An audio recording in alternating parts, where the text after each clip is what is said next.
Chers étudiants, bonjour. La vidéo d'aujourd'hui aura pour but d'expliquer ce que sont les tableaux de signes, qu'est-ce qu'ils représentent, quel est le lien entre le tableau de signes d'une fonction et son expression analytique, et avec son graphique. On va tout de suite commencer par un exemple avec la fonction x²-9.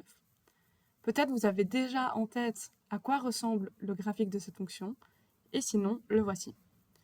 Alors, la première étape de cette vidéo va être du coup de regarder graphiquement comment représenter le tableau de signes de la fonction, et ensuite comment le faire sur base des calculs. Regardons d'abord le graphique. Ici, nous avons donc le graphique de x²-9, et on va essayer d'établir son tableau de signes. Comment on va établir le tableau de signes? Il faut déjà comprendre qu'un tableau de signes, c'est un tableau où on va pouvoir représenter tous les x pour lesquels la fonction est positive. Donc regardez quand est-ce que notre fonction est positive, regardez quand est-ce qu'elle est négative, et ça va devoir nous demander de regarder également quand est-ce que la fonction est nulle. Alors on va commencer. Quand est-ce que la fonction est positive? Alors si on regarde tous les x qui sont par exemple plus petits que moins 3.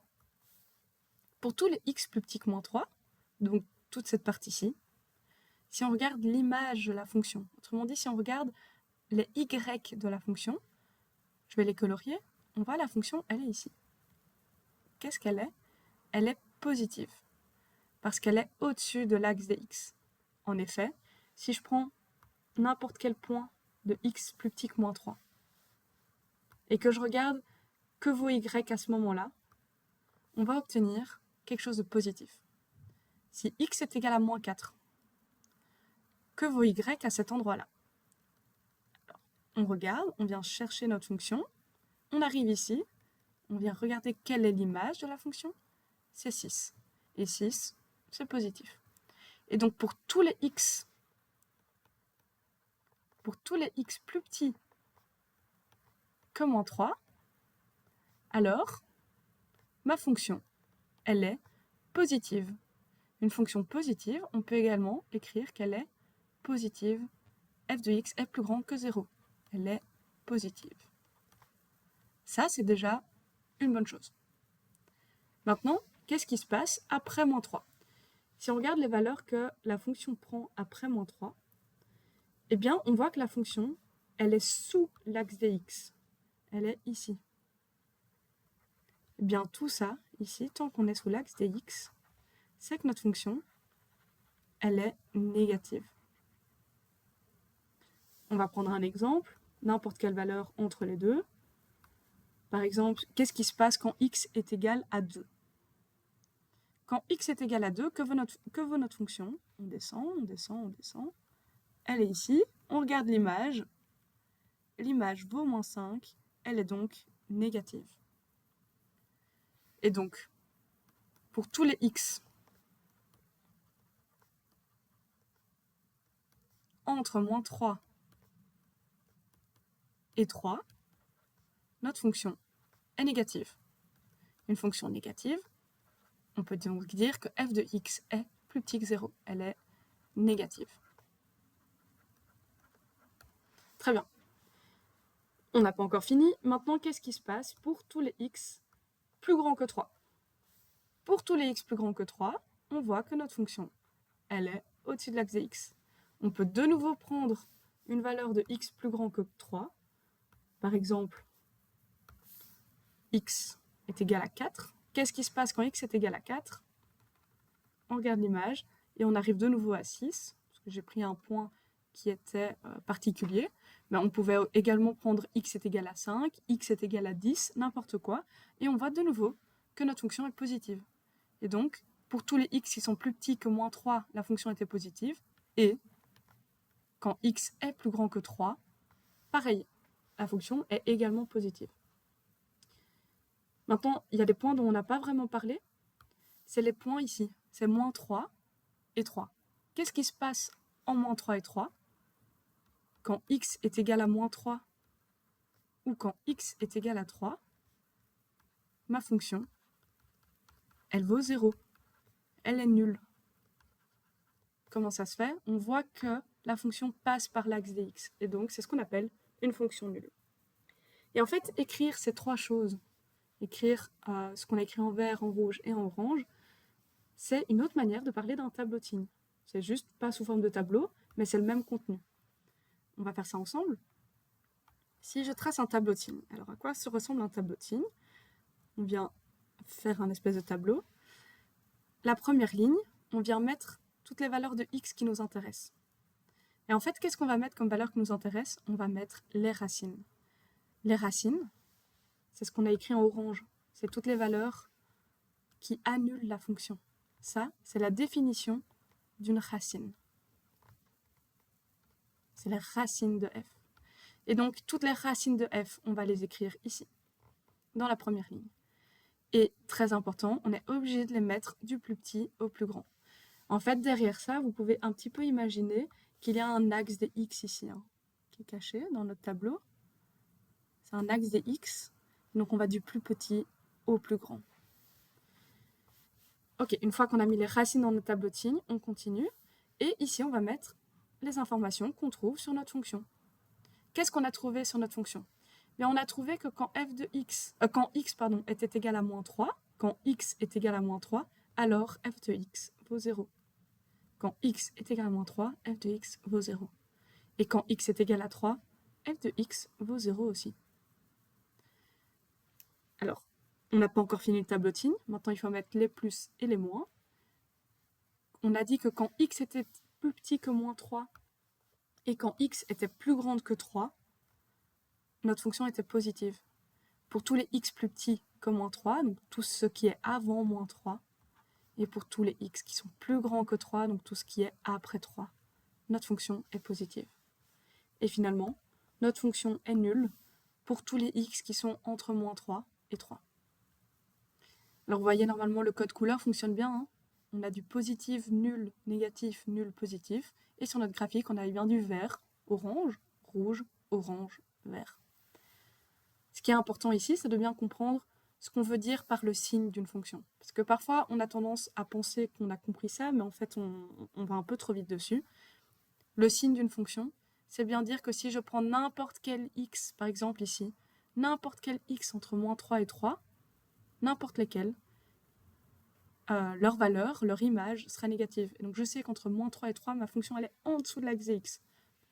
Ok? Alors maintenant, on va faire le même exercice, sur la même fonction, mais avec les calculs. La première étape pour faire un tableau de signes, c'est toujours, trouver les racines. C'est la base, vous êtes obligé de le faire. Alors, comment on trouve les racines de x carré moins 9?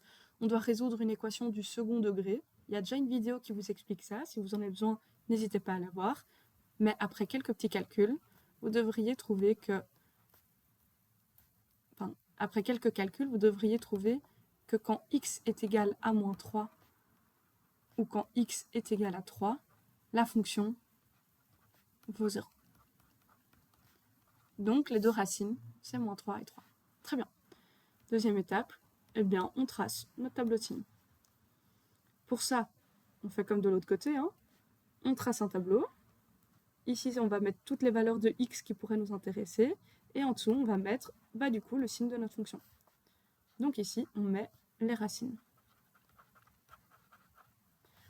Et on les met dans l'ordre, de nouveau, très important, moins 3 et 3. Ensuite, on met ce qu'on sait déjà. Alors, moins 3 et 3, on les a mis pour une bonne raison. C'est parce que quand x est égal à moins 3 ou quand x est égal à 3, la fonction est nulle. Elle vaut 0. Donc, on peut déjà mettre nos deux zéros. Et maintenant, on peut également regarder, du coup, le reste, les signes. Alors, il y a plusieurs méthodes pour trouver les signes à mettre. Moi, je vais vous en montrer une. Vous êtes évidemment libre d'utiliser les autres. Par exemple, quand c'est une fonction du second degré, il y a des règles qui vous disent que c'est le signe de a à l'extérieur de la racine et le signe inverse de a à l'intérieur des racines. Moi, je vais plutôt vous montrer une méthode qui vous demande de ne rien retenir, mais juste de comprendre ce que vous êtes en train de faire. Pour ça, je remets vite mon petit axe des x qui est ici. Pour savoir, par exemple, qu'est-ce qui se passe ici? Quel est le signe? Ma petite méthode, ça va être de me demander si je prends une valeur qui est plus petite que moins 3, n'importe quelle valeur plus petite que moins 3. Par exemple, je sais pas moi, x est égal à moins 5. Eh bien, on va calculer l'image quand x est égal à moins 5. Donc, que vaut f de x quand x vaut moins 5? Quand x vaut moins 5, ça fait moins 5x au carré, donc moins 5 au carré, moins 9. N'oubliez pas que vous avez droit à votre calculette pendant l'examen, mais sinon, ici, 25 moins 9, vous devez savoir le faire. Ça fait 16. 16, c'est positif. Et donc, je sais que ici, toutes les valeurs de x plus petites que moins 3 auront une image positive. Pour tous les x plus petits que moins 3, je sais que ma fonction est positive. Maintenant, je dois me demander qu'est-ce qui se passe entre moins 3 et 3. Entre moins 3 et 3, je peux prendre n'importe quelle valeur. Disons x est égal à 0, c'est le plus facile. Qu'est-ce qui se passe quand x est égal à 0? F de 0, ça fait 0 au carré moins 9, ça fait moins 9. Donc je sais que c'est négatif. Et finalement, on prend toutes les valeurs ici, n'importe quelle valeur plus grande que 3, on choisit. Par exemple, x est égal à 4, ou x est égal à 1 million. F de 4, qu'est-ce que ça vaut? F de 4, ça fait 16 moins 9. Et donc, ça, c'est de nouveau, c'est positif. Et vous voyez qu'on a le même tableau de signes. Okay, donc, c'est un bon signe. Alors, le but ici, c'est que vous, pendant les exercices, vous n'avez pas toujours le graphique en tête. Et donc, on va essayer plutôt de vous entraîner à le faire avec les calculs. Maintenant, il y a des fonctions que vous pouvez facilement avoir en tête un petit peu à quoi ressemblerait le graphique. Et du coup, si vous avez en tête à quoi ressemble le graphique, vous pouvez trouver son tableau de signes. Faites attention que parfois on se trompe, on n'a pas le bon graphique en tête, on n'est pas parfait. Et donc, c'est toujours une bonne chose de reprendre des valeurs, comme on a fait ici en bleu clair, de reprendre des valeurs et de vérifier que le signe fonctionne. Une dernière chose importante que je voulais dire dans cette première vidéo, c'est que vous êtes sûr que si vous devez changer de signe, vous devez passer par une racine. Il n'y a aucun moyen, ou par quelque chose qui n'existe pas. Mais imaginez que vous êtes un graphique qui est positif, donc qui est au-dessus de l'axe des x. Et puis d'un coup, il est négatif, il est en dessous. La seule manière de passer par du positif et ensuite du négatif, c'est soit de passer par 0, soit de ne pas exister à un certain moment. Dans les vidéos qui arrivent juste après, dans les vidéos suivantes, vous verrez des exemples, en effet, de fonctions qui passent par 0 à un certain moment, mais vous verrez également des exemples de fonctions qui n'existent pas et qui du coup ont un tableau de signes un petit peu particulier. Et on verra ça du coup dans la vidéo juste après. Voilà, j'espère que cette introduction vous aide à un petit peu mieux voir les liens entre tout ça. Et on se retrouve dans les prochaines vidéos pour faire des exercices un petit peu plus longs. Bonne journée!